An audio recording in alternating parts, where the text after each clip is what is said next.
Hey everyone, welcome to Dance Colleges and Careers, brought to you by Insta Dance Coach, virtual guidance toward a professional dance career. My name is Brittany Noltzmeyer, and I will be your guide to finding the perfect college for you.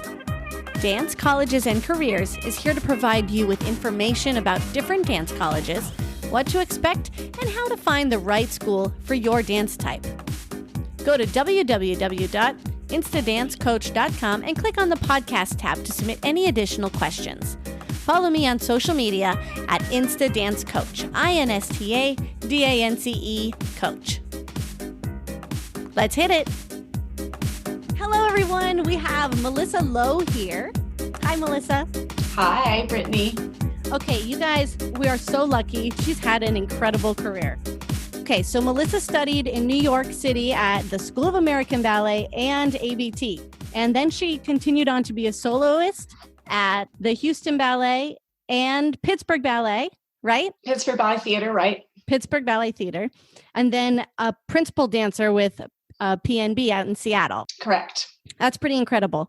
Well, guys, Melissa you're a professor? Yeah, at the University of Arizona, I am a professor in the ballet area of the curriculum, and I'm also undergraduate advisor for our Bachelor of Fine Arts degree. That's awesome. I want to learn some things about the University of Arizona today. Some things that I think are really unique are that you have a master's program. Correct. And you have a very exclusive group of dancers, right? You accept about 25 to 30 dancers every year? That's about right. Mm-hmm. And how many usually graduate? Because that's a small number. That's a small family. The number of incoming freshmen is dictated by approximately how many are graduating. We're basically looking to replace those that graduate and move on out of our program. And the number fluctuates just a little bit each year, but it's in that range of 25 to 30 graduating seniors. We have some 3-year graduates as well. That's a new thing I was planning to tell you about, which we're pretty excited about, because you could call it a fast track if you like, but it's a way of getting through the curriculum and picking up your Bachelor of Fine Arts degree in 3 years. And that's 6 semesters. So it's pretty great deal if you want to push forward like that. Okay. That sounds awesome. Let's go back and talk about that. You have a Bachelor of Fine Arts. Can they also get a BA or only a BFA? We only have the single undergraduate degree, which is the professional degree, the Bachelor of Fine Arts. The crux of the degree is a heavy concentration in technical studies and performance. It's really it's the meat of the program. And they take ballet, modern, and jazz? That's correct. We have, basically the way I like to talk about it is we lay it out like a big smorgasbord meal.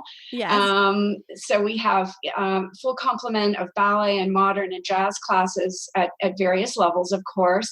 And then dancers can come and kind of graze at the smorgasbord however they wish. So we do not, it's a self-dictated kind of way of getting through the program, because no two people we find come in with the same goals and objectives professionally. Everybody has their own beat on that. Some want to dance on Broadway or do commercial work out on the West Coast, perhaps. Some want to dance in a ballet company, obviously. Some want to dance in a modern company. Some want to dance in a jazz dance company. So everybody comes in with a slightly different professional goal. And given that, we feel it's only fair to lay out a curricular structure that allows them to heap their plates full of the classes that they feel are going to challenge them the most. What we like to see, that being said, what we like to see our dancers do is to initially, let's just say the first year or a year and a half that they're with us, to have a broad array of classes that are cross-disciplinary. So we prefer for them to cross-train and study all 3 styles. And we feel that that's going to serve their futures the best. It's not that they have to be absolutely proficient equally in all 3 genres, but to at least have that foundation, that exposure, and to feel extremely comfortable with all 3 genres. And then they can really begin to taper. At whatever point they want, they can start to really narrow their curricular technical studies to focus on 1 or 2. They don't have to heap their plates full of all three styles. Oh, that's very cool and extremely unique. You must have a really big role in that as an advisor. Yes, for sure. We do like to mentor our undergraduates, and we like them to come in often, help them to stay on track and know what's coming up next. Sometimes there's a particular course sequencing that we want to make sure that they get a particular course or two, because it's not going to come up again for another whole year. And we want to make sure that they're tracking in an aggressive way towards their graduation requirements. So regular advising and mentoring is something that we're really proud of. We do that, as a degree kind of situation, but all of our faculty essentially roll up their sleeves and take an active hand in working with our dancers and mentoring them. And we're really proud of that. I've traveled around and I visited lots of different college programs, but I do feel that the mentoring is truly special in our program. And that's another reason why we cap the enrollment the way we do. We don't want to grow beyond our means, and we want a really good faculty to dancer ratio. Our administration at the University of Arizona for a number of years has been putting the pressure on us to increase our enrollment, and we've been steadfast. And just, we're not the most popular unit because of that. They would like to see us grow much larger.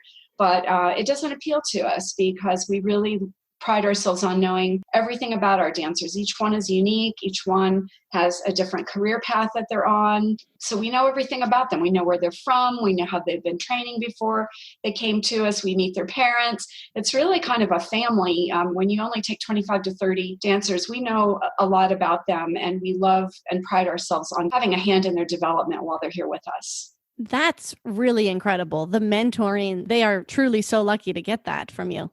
I think so too. I know for myself, I had some periods in my own sort of dancer development, pre-professional years where it's very easy to be disillusioned and ask yourself, what am I heading for? What am I getting ready to do? Mm-hmm. Do I have the right skill sets to be able to go forward? And where will I go forward? And what kinds of companies I wonder should I try for? And I think it's a really tough thing for a performing artist to know exactly where their niche will be. And I think that who better to help them with that than a mentor who gets to watch them and work with them one-on-one every day and really have that hands-on developmental role to be able to say, I don't see you dancing with that company. I know that company. I know the artistic director. I know the repertory. I just don't think it's a good fit. Have you thought about this? I sure wish I would have had someone helping me along the way. I really had to kind of forge my way through the woods and figure it out. And it turned out okay. Yes. But I don't think there's any time to be wasted these days. The competitive nature of our field is so much more demanding. And one fatal move of winding up in the wrong place and going, oh gosh, why did I think that this was the right thing? And then you've signed a contract and there you are for an entire year. And a year is a lifetime to a dancer who's on that professional ladder. So I think to have people to guide you, we don't make connections for our kids. I mean, we don't get them jobs. They have to get those jobs themselves, but we can guide.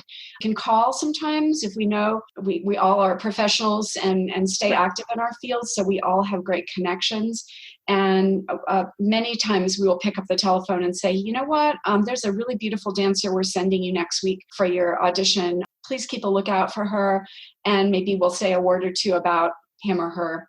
Right. And that's very helpful because, as you know, cattle calls 250, 300 people in a room. And if they have a little bit of a heads up, we function the same way. We have people contacting us all the time when we're getting ready to hold auditions. And we virtually do go with a highlighter and whisper back and forth, this one's from this place, her teacher is blah, blah, blah. And she's supposed to be very good. And then we kind of just watch and see if that turns out to be true. But that's really helpful. Yeah, very helpful because you want the best. You want people who work with you. And if somebody has already recommended them, yes, that's so valuable. Yep. Very cool. That's really awesome. I'm learning so much about University of Arizona. It's awesome. Oh, so as you were saying, they get to change their classes as they go along. I read online that in their junior year, they really, I guess, can taper their schedules a lot more. What other classes are there? I saw musical theater. Do they take musical theater or voice lessons or I don't know, hip hop. Not many ballerinas' favorite style, mine either, but do they take things like that as well? Yeah, our curriculum is really beautifully versatile. Beyond the three primary genres of study, ballet and modern and jazz, we have 2 levels of tap, and the most advanced level is quite advanced, very rigorous. We do have some musical theater dancers coming over from our musical theater department that take that class as well. So it's kind of a hybrid course of dancers and musical theater performers as well, because most of those people that are studying that are thinking that that's going to be something that's going to be a valuable tool for them as they audition for Broadway type work and things like that, having their tap skills really honed. So we have the 2 levels of tap. Obviously, we have point for the ballet curriculum, but we also offer a supported Adagio ballet partnering class every year, and we're in that class right now. We obviously had to step off right after our spring break. But just prior to that, I was teaching that class, and we had 15 couples, and we had learned Black Swan pas de deux, and we were knee deep in it. We were really cranking on that, and we were getting all of the lifts and all of the sophisticated connections and promenades, and we were really making some headway with that. So we're really proud of that class because it really cranks up the partnering skills of both our men and women. We do have a hip hop class, and our dancers enjoy that. We have a dance Africana class that's very, very popular with live African drumming. You never know where you're going to have to incorporate some, West African veers into jazz, but it's its own style too. It's quite specific as to the technical caliber of the class. Let's see. We have we're really proud of our Pilates program. We use the Ron Fletcher system, the body contrology system, which in our opinion is the finest method of Pilates that's available internationally. We can now offer a certification in Pilates for our dancers that want to propel forward and gain their certification. There is a way to incorporate that into one's BFA studies if one so desires. Yeah. That's extremely valuable to have graduating. We're really proud of it. And we all know Pilates really is a wonderful somatics practice that accompanies all genres, but it's just really great. It's a great way of tracking little abnormalities. Like there's people that never even realize that they had scoliosis until they get on the reformer, and then, one-on-one with an instructor, they'll go, are you realizing that your spine is this way, that way? And we can work on that now. You're still malleable. You're still young. We can start to kind of work on that. So anyway, we're really proud of the Pilates program that we have. We do offer yoga as well. The musical theater vocal training class is something that we've started probably about 8 years ago, and it's been extremely popular with all of our dancers. At least take it once or twice. We have a wonderful, wonderful professor teaching it right now who is still an active person in the Broadway scene. His name is Danny Gerwin. He has a beautiful resume. And so he is my colleague over in the School of Theater, Film, and Television, where he teaches and works one-on-one with his musical theater students, but he loves to come over and work with dancers. What's exciting about that is that not everybody considers that they have a really great voice. Like some of us only sing in the shower or the car or something. And so we're a little gun shy of like, oh God, I don't want to have to get out there and sing. I'm going to be so embarrassed. But, to be able to know what your range is, to be able to read some sheet music, to have 1 or 2 songs that you're comfortable singing will enable you to, post-graduation, attend a Broadway audition and possibly walk away with some parts and contracts. Absolutely. So we have a number that are currently on Broadway who have secured Broadway contracts, and we've put people into American in Paris, the World Tour, Phantom of the Opera back in its day, Wicked. I mean, we have them doing a lot of stuff. A lot of our dancers are in Vegas in various Cirque shows that we have. Very cool. Yeah. I think the voice training is something that's really important. Yeah. So you'd say a lot of your performers, they go anywhere. They go to New York, they go to Vegas, or is there like a main, or do they mainly stay on the West Coast? We find that they scatter literally coast to coast. We have some that are dancing in Europe as well. With dance companies? Yeah, small companies. We've had people join, small companies in Germany. One girl was working in Italy in a small kind of contemporary ensemble for a while. We have one of our BFA graduates that went right on and pursued his master's degree with us, is dancing in Guayaquil, Ecuador.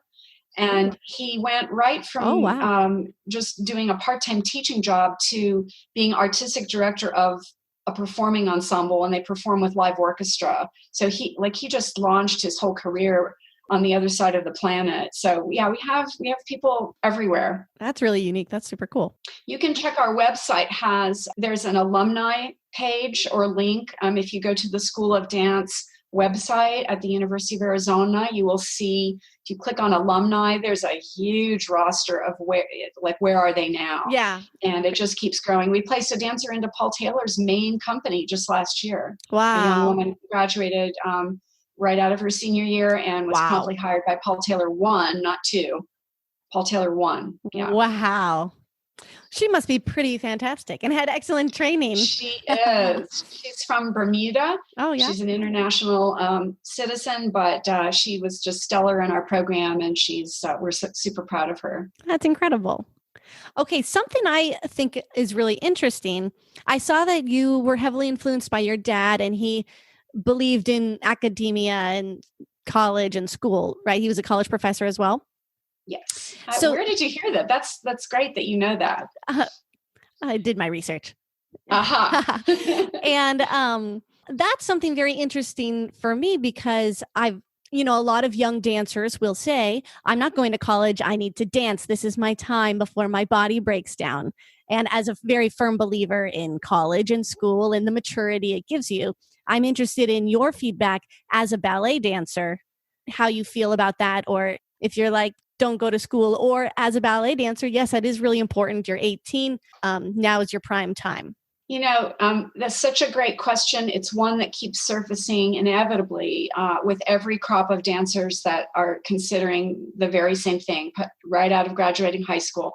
That's the number one question probably. And I get to answer that question, or not answer it, but I get to address that question quite often. And I enjoy talking about that because it's not a black and white situation. There are some instances where it is absolutely right for a young dancer to go into a professional company should the situation arise. It's rare when it does because all companies, including ballet companies, I'm finding, and this is something that's changed in the last couple of decades, are looking for mature artists. And by mature, don't mistake that for being old, right? Like a has-been. But mature meaning you've got your head on straight, you're literate, you're bright, you're a citizen of the world, and you're culturally very enriched. And so when you're working on very sophisticated repertory, you're not just some little Gumby dancer that can put her body into shapes and look pretty on stage, but you know a lot about the world. Getting to hire dancers like that, artistic directors feel very confident that those are going to be dancers that really last and stay the course because they're great to mold and develop and to build repertory on because they're bright. Not just bright movers, but bright people. Mm-hmm. And I think that I'm really thankful that has changed because in my day, I'm quite old now. You don't look it. In my day, it was not an issue. It was not an issue. My own dad, who was, you're right, a college professor, did not say you should go to college. That was not something. I really wanted to go straight into the professional mainstream, and at that time, that was a reasonable thing to do. And I've no regrets. Right. But it's changed. It's programs such as ours that are really good professional models, if you will. Basically, the way our faculty feels and has felt for quite a few years, we like to just back up from the way things are conducted in the profession. And we structure our curriculum so that it dovetails exactly towards that. So it's not just some college thing that, I get to do this and I get to dance that, and this is really fun, and got to take some classes and do this and do that. And then suddenly you audition for a company and you find out there's a Grand Canyon between you and the company. I mean, we feel that we're a really great stepping stone. I think that 3-year fast track curriculum is something that's really growing in popularity too, because it is not signing your life away. For 4 years seems like a lifetime again. Yeah. 3 years, even 2.5, we've had some people get through in 2.5 years. If you're really motivated, you can do it. Is not such a long time to pick up your degree and get on your professional way. All the times that you have available to you in the summer, and because we're on the academic semester, we have almost 3 entire months off every year. And that's a huge amount of time for a young dancer to navigate into internships that might turn out to be your future employer one day. It's a chance to really establish relationships and begin to narrow your short list of where you think you might want to wind up after college. And so you're essentially using your college time to navigate towards your professional future. It just makes a lot of sense. Yeah. And then the versatility that we offer is something that if you went straight into a company, it would be hard for you to get that full complement, that full range of training. You don't know when and where you're going to use it. But hardly anybody signs a contract and stays for 25 years. Right. I mean, you're going to have a couple years with that company, maybe a few more if it's a good fit, but you're going to be moving on. And as you move on, you're going to want to reach back into your training base and go, I'm really glad that I had that training because now I'm finding that I need it and I've got it. Yeah, that's awesome. I love that. I love that answer. That's really great to hear that dance companies like to find that have mature dancers, but it's definitely a case by case. It is case by case, Brittany. We know that dancers are some of the most disciplined people on the planet. Right. We have to be extraordinary in our field. We have to be very disciplined or we just are not going to make it. Yeah. And so we know that we have the discipline, but discipline alone is not the singular quality in a dancer that companies are looking for these days.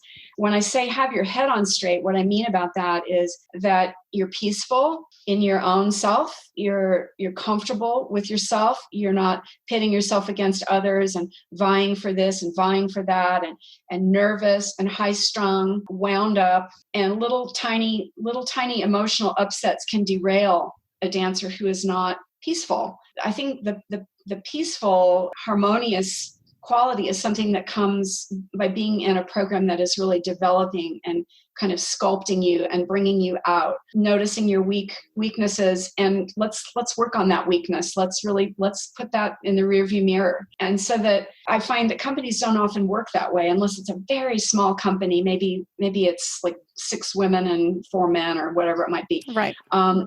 You're really not going to find in most company situations an artistic director or ballet master, company class teacher who will take you aside and say, we've got to fix that. We've got to work on that. Right. You won't.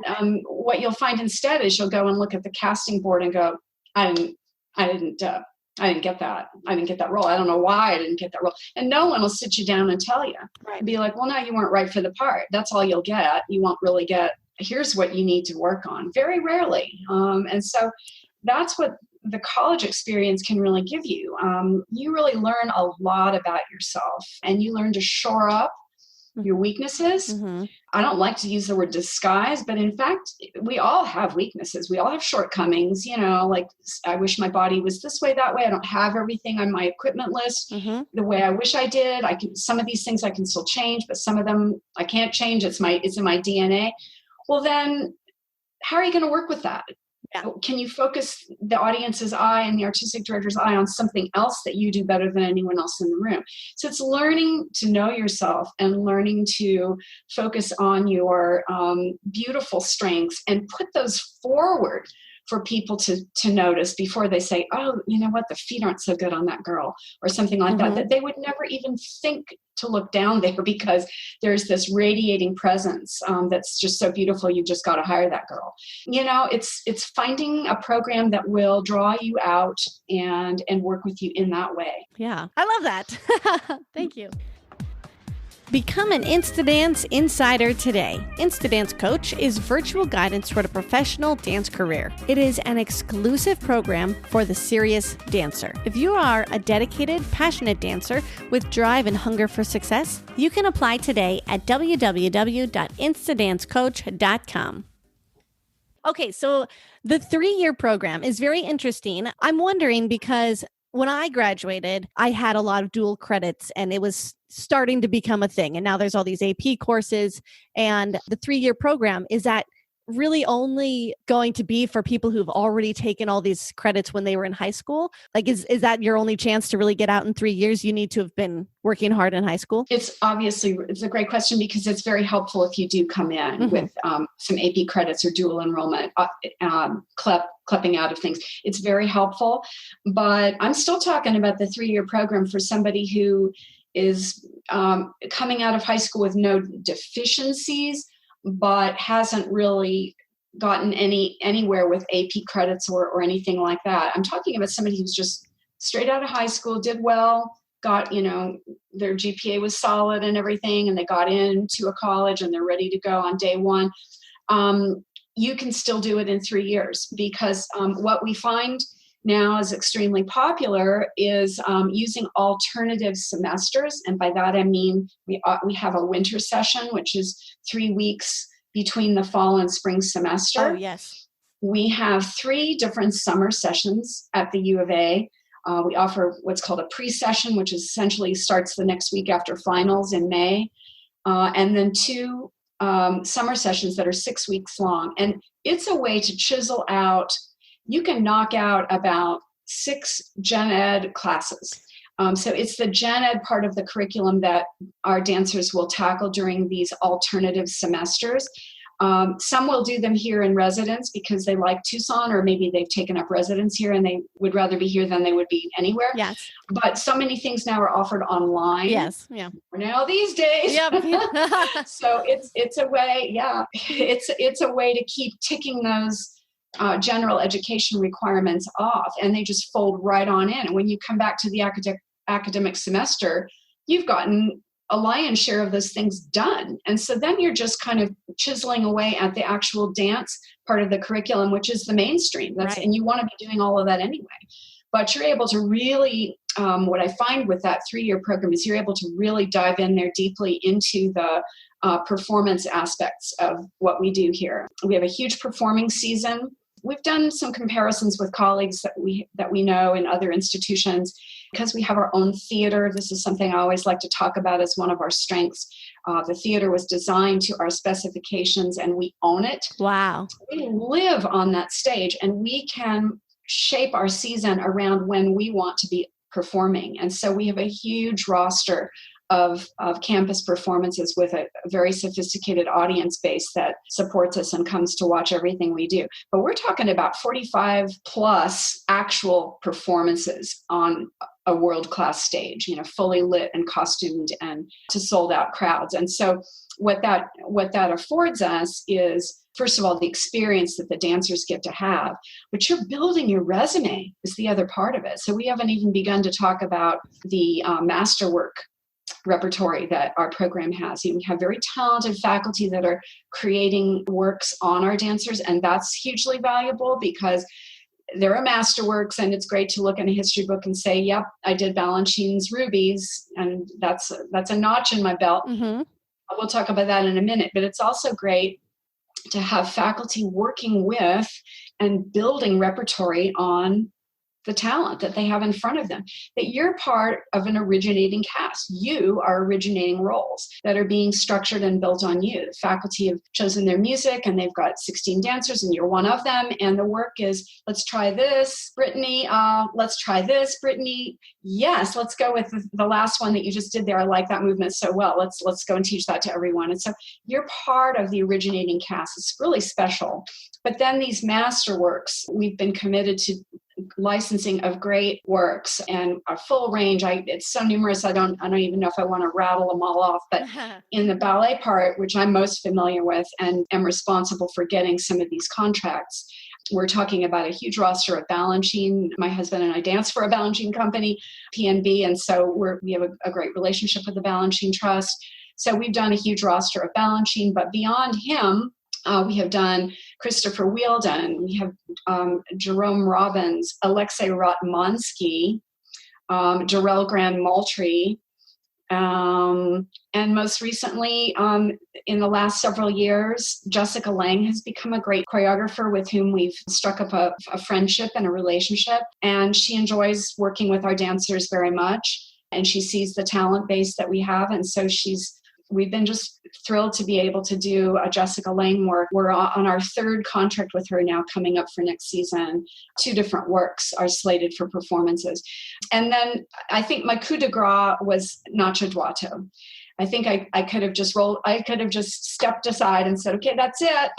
Yeah. I would have never, ever dreamed that we could have performed a ballet by Nacho Duato.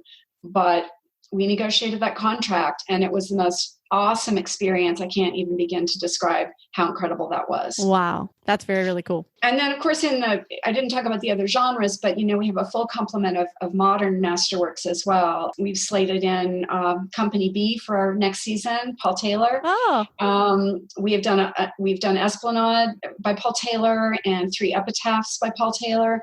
We have done some Graham works. We did Panorama, Martha Graham's Panorama, with the Graham Company on stage. Wow. In concert with Martha's company. Wow. That was just a year and a half ago. Larry Kegwin, the talented New York choreographer. We have worked with the Limon Company, so we've done Jose Limon's The Unsung. We're looking to do some more Limon repertory. It's a pretty full roster of contemporary works. We've also worked with Anne Ranking and Gary Christ on some Fosse type of work. They both came and created a work on our dancers. So cool. We try to give that full breadth of masterworks across all 3 genres, so that dancers that's what I was getting back to, building their resumes. When they step out to audition for companies and they hand in their resume at the door, just imagine that someone's scrolling down and seeing all these different choreographers that you've performed works by. You're never going to be able to join a company and have that kind of breadth. It's what we're doing that is giving our dancers the skill sets to be able to tackle these really mighty works. Absolutely. Do they audition? I would assume they audition for all the pieces. Do you make sure that all of the students are getting in performances, or is there a chance that, like, if you don't turn up, you don't get to perform? Well, it's such a good point. We endorse that all of our dancers should audition, and we hold 2 auditions, big auditions every semester. One at the start, essentially the first week of each semester, one in the fall, one in the spring. These auditions typically last 3 days. That's how long they are. Yeah. So we'll do some of the ballet repertory is being cast, various different pieces, including masterworks, will take place on a single day. That audition might last 4 or 5 hours. It might have some cuts associated with it. Okay, could the following people please stay on and learn another phrase, that type of thing. Second day would be a modern audition, same thing, 3-4 hours, different faculty casting, different masterworks happening. And third day would be jazz. At the end of those 3 days, cast lists go up, and we do it just like it happens in the professional world. We post the cast lists up on the call board. Mm-hmm. Dancers show up with their little notebooks and they see their names associated with different casts. Sometimes they're understudies. Sometimes they have principal roles. I mean, it's exciting. The most exciting after the 3 days. It's really exciting. Yes. Yeah. And then, but it's equal opportunity. For all grades. Yeah. Freshmen can walk away with principal roles, and you could have an upperclassman going, hey, right, what's the deal? Just because you've been I'm a senior, here. I should be able to have that principal role. It doesn't work that way. If you're right for the cast, you're right for that particular role, you're going to get the part. Yeah, and that's a good lesson to learn too. We always have multiple casts, always, always, always. So, if it's a cast of 12, it's not going to just be 12 lucky ones get to do it. Out of our 125 undergraduates, there'll be probably at least two casts. And then, of course, there's always going to be understudies. And sometimes the understudies wind up in the casts as well. So plenty of opportunities. Then there's the whole student side of things. That's the other part of our curriculum we haven't even gotten to talk about yet, which is the choreography track. That's a 2-year track within the 4-year program of study. Our dancers study 4 semesters of composition, choreography. Each semester, we hold adjudicated sessions where we look at anywhere between 30 and 40 different pieces from our undergraduates and graduate students who have been rehearsing their own works, creating their own works. On themselves? On each other. Okay. So if you're a grad student or you're an undergrad student, you'll reach out via our student listserv and say, hey guys, I'm looking for 6 women that dance on point, and I need 2 men that can partner well. And hey guys, I'm looking for 3 jazz dancers who really want to take on this, exciting trio I'm working on, and cast each other and work on the side outside of the faculty times. And then we adjudicate these works for concert programming. And so we have a formal student concert and an informal student concert each semester. So a total of 4 all student created concerts. Wow. That's a lot. That's a lot of great experience for them. It really is. And we're talking about... And do they costume it and pick out lighting too?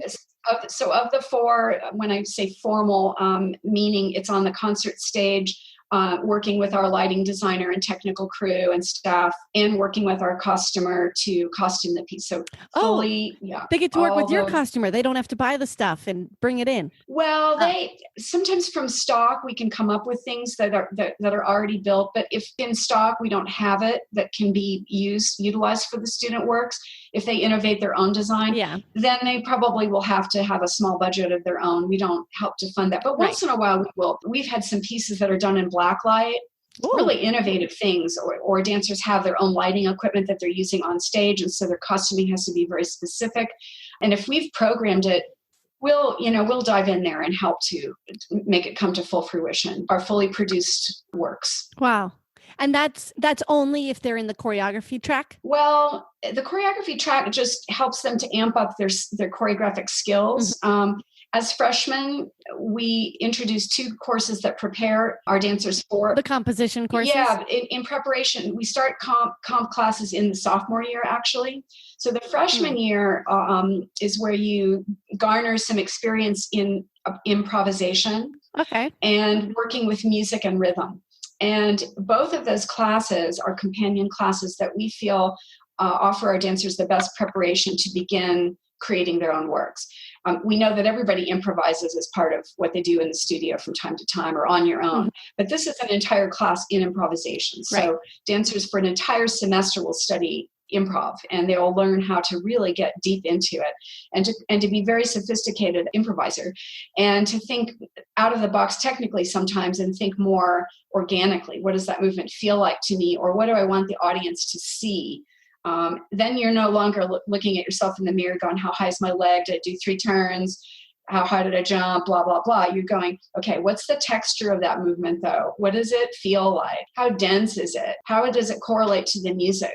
Exactly as I want. Bringing maturity to their choreography. Adding to that, our dancers within the first year or freshman year study production. And our production class is a class that meets on the stage, and our dancers are learning all the backstage systems. So they're learning the fly rail, because our theater is just absolutely beautiful, state-of-the-art theater. They're learning the full fly rail system, how to fly in curtains and drapes and legs and scrims and blah, blah, blah, and focusing and changing light gels and lighting instrument. Again, this is a valuable tool that helps them prepare for being a choreographer. Yes, that's great. You think, okay, I'm doing a trio, but I want my dancers to start in a box of light. How do I get that box of light?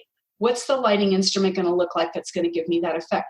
Well, having studied production, they'll know a fair amount about what's possible and how to create it themselves. Wow. And it'll give them more credibility when they're standing there in the theater with a bunch of performers and they're using technical terms and actually sound like they know what they're talking about, because they do, because they've had that experience. That's exactly right. That's exactly right. Yeah, you don't want to say, and then go behind the black thing and... Yeah, wander back up there a couple feet, Yeah, right.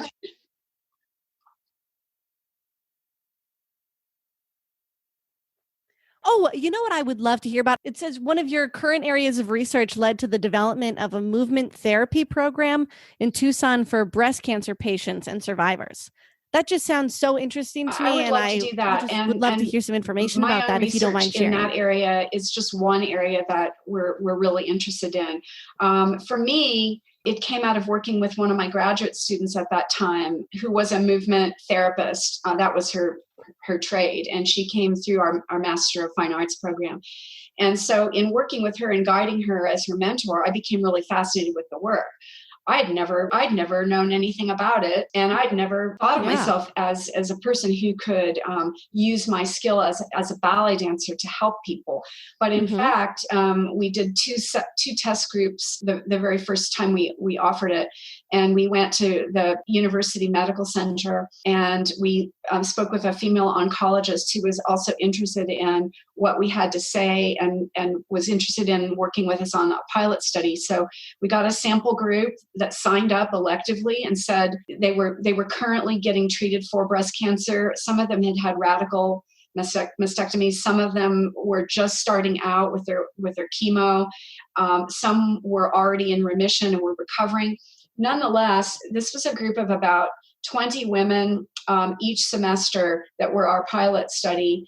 And we would meet with them for an hour once a week in a studio.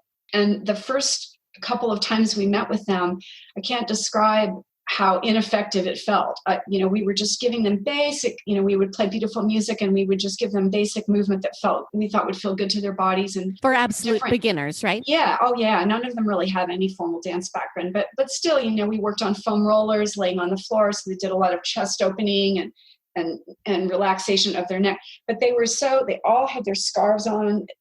Most of them didn't have hair. They were very self-conscious and very uptight, very bottled up. To some degree, very like no one spoke. Everyone sort of just came in and kind of grim-faced, just participated. And after about the third week, the scarves came off.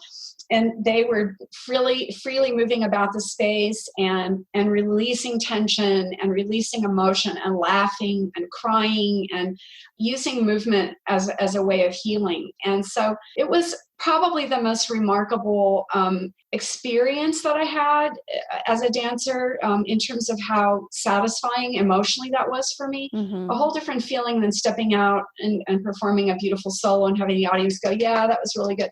Whole different thing, whole different takeaway that you have impacted someone's life that meaningfully. It's pretty special work. And that's just the tip of the iceberg, because there's so much more now that we know we can do.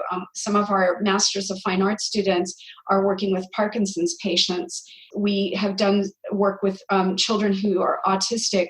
We have a girl who is working over with the Arizona School for the Deaf and Blind, and her students are not only deaf, but deaf and blind. And so she's using movement to heal and to work and to teach children. So there's just such a wide parameter of dance therapy, and we're extremely interested in it, and we're open-minded if dancers want to engage in that. One of our instructors and who's on our staff has established a connection with the Diamond Center Children's Cancer Hospital here in Tucson. It's part of our university medical complex. She takes one or two of our dancers, sign up with her every semester electively because they're interested in doing that. And she takes them into the hospital rooms of children who are dying and uses movement. And of course, the space is quite restrictive. Many of them can't leave their beds. Many of them are hooked up to tubes and things.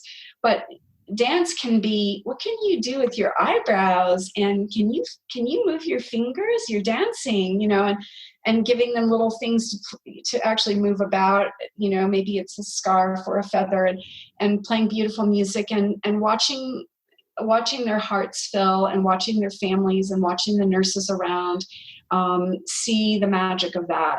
It's pretty special. That's really inspiring. And we love doing that. And again, the emotional takeaway for our dancers, it's a wonderful complement to technically working on yourself, which can be pretty selfless sometimes and pretty emotionally unfulfilling at times. And I think that this rounds out the corner of our brain that needs that sort of satisfaction of helping others. Yeah.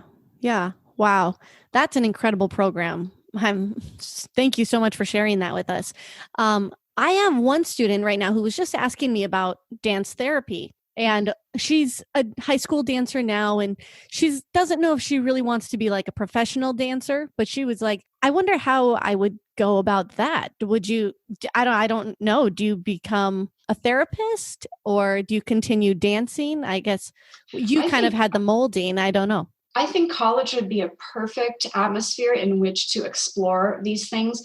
Though our program doesn't have a formal movement therapy or dance science component to it, we're finding ways to do it because we work with our colleagues in physiology, which are our next door neighbors on the campus. We do have a number of dancers that are getting dual degrees, a physiology degree side by side with a Bachelor of Fine Arts degree in dance. What's so beautiful about that is the two programs go hand in hand. So they're really learning, dance anatomy. They're learning, what makes what work. And, and then there's, if you want to work out into the community, you can work on independent study basis or preceptorship where you're working in, maybe you want to go and work as a massage therapist out in the community and get some hours of experience working with a mentor there and can earn college credit for doing something like that. So there's different ways to go about it. One of the ways we're most excited about right now is the Pilates program, because though that isn't dance therapy technically, there's so much of it that actually is. It's really, and it's using the Pilates methodologies to analyze problems and difficulties that people have in their bodies and learning how to strengthen and shore up those things. But we also have an orthopedic foot surgeon who is partnering with us just because he wants to. He's not on salary, but he holds clinics in our program. And due to the fact that he's been doing that generously, our dancers have been gravitating towards him and signing up for, again, credited ways in which they can work with him independently to shadow him. So they're not, functioning and diagnosing people's foot problems, but they're watching him work and observing his techniques in terms of triaging injuries and diagnosis and that type of thing. So they're beginning to get the sort of scientific background under their belts. It's probably going to be the precursor to a post-baccalaureate study. So in and of itself, you're not going to graduate and have I'm ready to go be a movement therapist. Right. No, but you'll be well on your way in terms of having the scientific bubble around you that you have studied it yourself as a somatics sensibility. And our program, there's definitely ways in which you can do that now. Wow. That's really cool. I miss college. There's amazing things you get to do. Amazing things you get to do in college. I know. Sometimes I wish I could go back and, watching the experience that they have, I always wish I could rewind the time clock and go back. Because you never know what you're going to find in college. It's the wonderful thing about it. It's Pandora's box, and that has sort of a negative connotation. It's probably not the right connotation, but you don't know what you're going to find when you lift the lid. You might find something that you never even knew you enjoyed. And you have a wonderful professor that you've aligned with, and you've figured out you like a different part of the world, and then you want to go over and study that part of the world, or whatever the situation is. So college is a great way to expand your mind, expand your horizons, and it's a wonderful balance to the monkey mind that is being a dancer, where we just do and do and do and do and do, and it's the repetitive nature of it is essential. But again, what's the counterbalance to that? What do we get to do additionally? And that do is really hard, because after you leave college, you think that there's just another step to follow. But luckily, they have that mentorship from your school to guide them in that path a little bit, because most of us just graduate and flounder for a while until you figure it out. Yeah, the floundering is part of it, because there's, jobs aren't hanging on trees. That's just the way it is. We wish we had like the magic cocktail that just lives in a little test tube, and here, just drink this and you'll get that job. I mean, we do the best we can. I liken it to just having a really great insurance policy. If you go to the right college program, it's like taking out a really good insurance policy, one that will give you the maximum coverage. And I think that's all we can ask for as a program in terms of what we can give our young artists, is the level of trust that they walk away being a whole person. In addition to being a really talented mover, they've developed their minds, and they've got the skill sets to be able to go forward and take on some great challenges in the future. The professional sector it's a hard beaten path. And when you get on that path, you're really in the trenches. And so you'll be there soon enough is my advice. Like you said, Brittany, use the time in college to be on that beaten path, because you have to be. But while you're on that path, you're able to really round out the other side of your brain that will sustain you for a rich and fulfilling life. Yeah. It sounds like you have a wonderful education program there as well. So I noticed you have to obviously apply for University of Arizona first. And do you have to get into the school before you even consider coming to an audition? No, the two don't have to go hand in hand. You do have to have applied to the university. What I find is dancers attend one of our auditions before they know the outcome of their application. Because we all know that in the senior year of high school, maybe you haven't done your SAT test. Maybe you're waiting for your last semester's grades to come in, or you're trying to bolster your GPA, or whatever the situation is. So sometimes these are pieces of the puzzle that come into place in the final months leading up to May 1st college signing day. As long as you've applied to the U of A, you're then able to attend an audition. Now, obviously, if we like a dancer that has applied to the university but hasn't gotten accepted, there's a little bit of a waiting game where we can't make a financial offer based on dance merit to somebody who hasn't gotten accepted to the university academically. So it's an acceptance within an acceptance, if you will. So obviously you have to get accepted to the university. If you have a reasonably good high school background, by that I mean, sort of 3.0-ish, doesn't have to be a 4.0, but if you're not in trouble academically and you don't have too many deficiencies, like, oh, I wish I would have done like sort of a preparatory college math, or didn't really take that extra science class. If you come in with too many deficiencies, that can impact your ability to get accepted or to get an academic scholarship. I don't think it's a hard entrance. 3.0, it's not too stiff, the curve. Okay. So if they do have deficiencies, let's say, but they're like incredible, you fell in love, you want them so much for your program, can you fight for them, or is it you can? We can fight. Well, I like to get involved with that process too. I frequently will have them reevaluated. It's there's a process. So if someone has missed, they've got a 2.975 or something, and their SAT scores didn't really make the cut and they're looking kind of shaky, we can have them evaluated again, and perhaps they can submit an additional essay. Sometimes even their counselors can write on their behalf. This was a dancer who had a lot of hardship in her senior year. Her dad got laid off and she had to have a late afternoon job, and she couldn't focus on her studies. There's all kinds of extenuating circumstances that can impact a dancer's ability to do well in their senior year. And we know and can appreciate that. And sometimes dance is the very reason that they don't do well academically, because they're just dancing up a storm. So it's not that they're not bright. What we find is that once they join the U of A, if they come in by the skin of their teeth like that, they have a 4.0 the first semester because they're doing what they do best. And okay, maybe they're not a 5-star math student, but okay, I got a B in math, but I got all A's in my dance classes. So I got a 3.99 in GPA. And this is not untypical for us. We see it happen all the time. I always wonder about that, how separated the school is, the dance department and the university. But it's nice to hear that you can fight for them, so that if it's really someone's dream, they should still apply and go for it, even if they've had some high school issues. Exactly. And if you think about it, the academic semester doesn't start until late August on average. And if May 1st is the college signing day and a dancer is deficient and didn't get into the university, they have all summer long to go to a community college, do a couple of extra classes, file a new application to the university, and we can do a late admit. The university has waived their deadline many, many times. If the enrollment is low, they'll just keep pushing that deadline back and back and back. And we can do a late admit.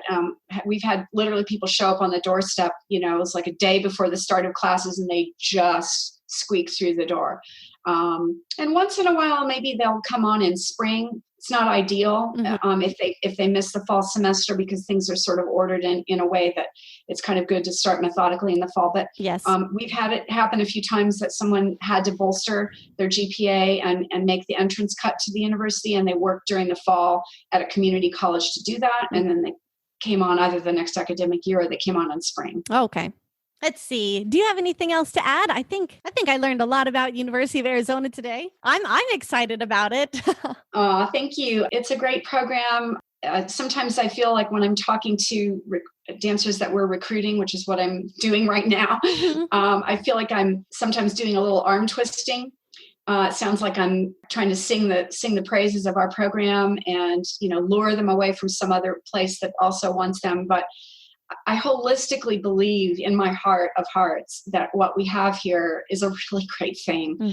We've been developing it for a long time. My husband and I have been here 33 years. That's a really long time. Ooh. And we have fought long and hard for this program, and we have pushed that ball up the hill. And we're now to a place where we can't stop pushing, obviously. Everybody that we've hired on faculty is a great team of educators to work with our young artists. And it's just a wonderful environment in which to go to school. It's a beautiful campus. Tucson is a beautiful place.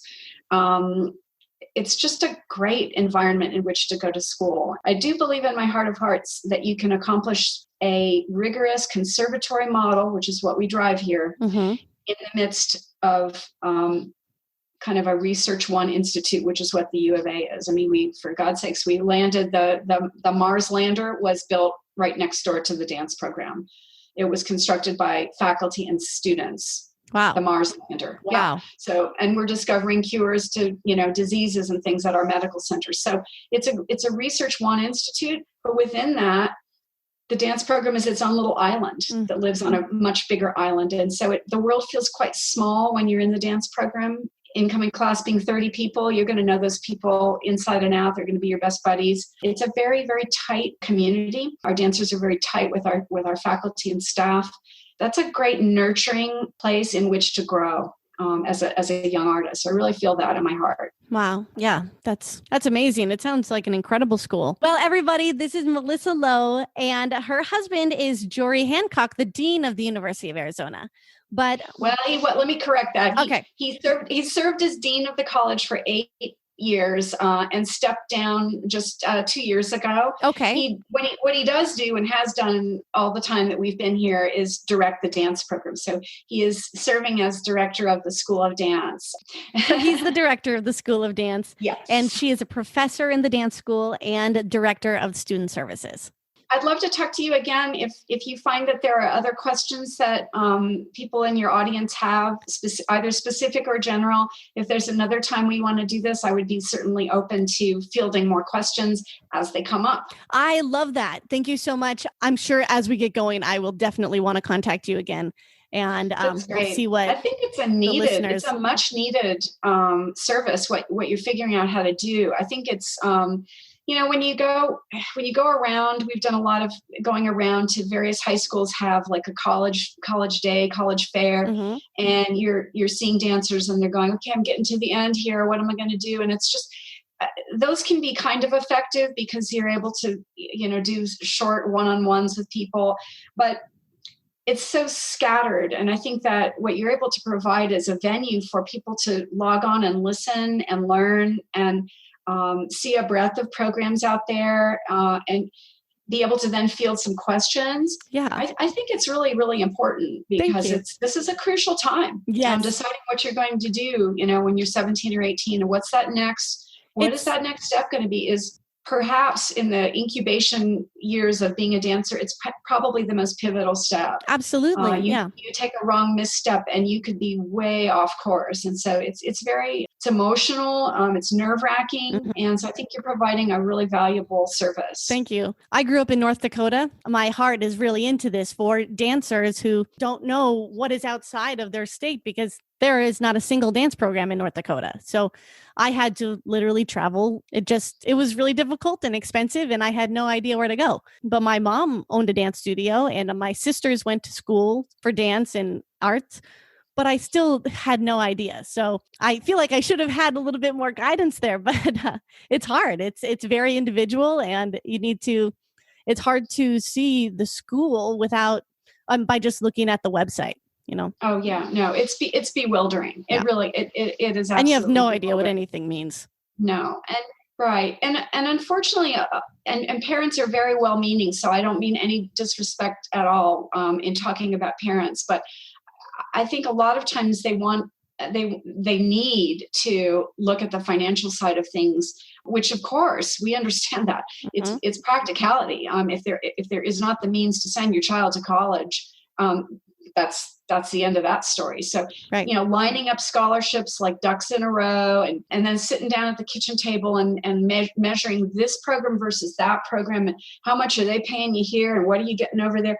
And parents can be very pragmatic about what that situation is looking like. Mm-hmm. And I always am careful to tug the rope back just a little bit and say, yes, the financial part of it is extremely important, but you really have to look at what is the cost of living. Because if you're looking at a New York institution and you're looking at Tucson, Arizona, those are two very different economic bases. Mm-hmm. What's the living situation in each of those places? And then a whole host of other factors. What's the autonomy of the program? And I want to get back to that again, because that the autonomy of what we have here, in other words, the ability for a dancer to self-direct under the guidance of the faculty. You're not alone, but you have a path that you're already on. We don't try to squeeze you through a tube. Everybody's got to get through that same tube.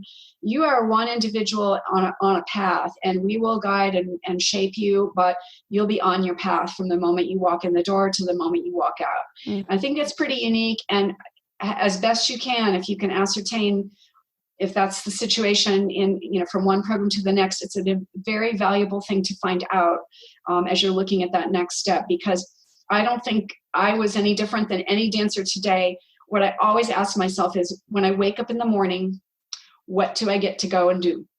What gets me up and motivated to get up out of my bed, and get on my way, sling my dance bag over my shoulder, pack my bag, and get on my way? What do I get to do, though? What's the day going to look like? How full is that day going to be of dance classes? How exciting is that going to be? How many performances do I get to have? That's the daily beat of a dancer, and you have to ask those questions. A lot of schools are very crafty and talk a good game, but it's asking the right questions and really then examining what do the days look like between these two institutions, not just the financial side of things, because could be off by $100 is all. And then if you just pick that top dollar school, it may not be the best choice. Right. Yeah. And you have to pick the right choice for you too. And it, like you said, it's a pivotal point. So it really isn't about the dollars. No matter what, you're spending a lot of money. True. It's true. It's a lot anywhere you go, but when you're 18, I think those numbers are still pretty hard to understand. You just have to go with your gut in the end. You really do. Because it's really creating your future, not just the next 3 years or 4 years of your life. Right. And that's such a good point. I was just saying this to a young recruit just the other day on the phone. And this is a good message to jump off with for anybody out there who's biting their nails on what am I going to do. I really believe that, again, dancers are the most disciplined people on the planet. We're also the most creative people on the planet in terms of making something good out of something not so good. I think our skill sets are right in line with that. So the comforting thing, I do believe, is that if you choose a place to go and you get there and within a week's time you go, I don't know, I really think I might have made a mistake. You will figure out how you're going to turn that around, and you're going to find a way to get the most out of that environment that you can get. And it won't be a disaster because you won't let that happen. Right. So I if that's comforting at all, I really believe that. I think that, don't stay up late at night going, all right, I've just got to get this right. Yeah, you try best you can. You do diligence and all of that. But at the end of it all, you have a heartbeat on something, just go with it. And then just open your heart and trust that what you've chosen is, you're going to make it. You're going to make it work for you. You might have to really push it. You're not going to let yourself get off the beaten path. You'll figure out a way to do it. Yes. Well, it's been fun. I enjoyed it. It's been wonderful. This was such a treat for me. This is so exciting and inspiring. Thank you so much for your time and all of your information and your knowledge and your worldly experience. It's incredible. Pleasure, Brittany. Thank you, Melissa. Okay. Thank you. Bye. Bye-bye. Thank you for listening to Dance Colleges and Careers, brought to you by Instadance Coach. This episode is edited by Brenna Murchie. Theme song is created by Matthew Claiborne at Flamingo Sound and Show. Thank you to my sponsors, the Chiropractic Center of Leesburg and Claremont, and Pure Hemp Labs. Catch you on the inside.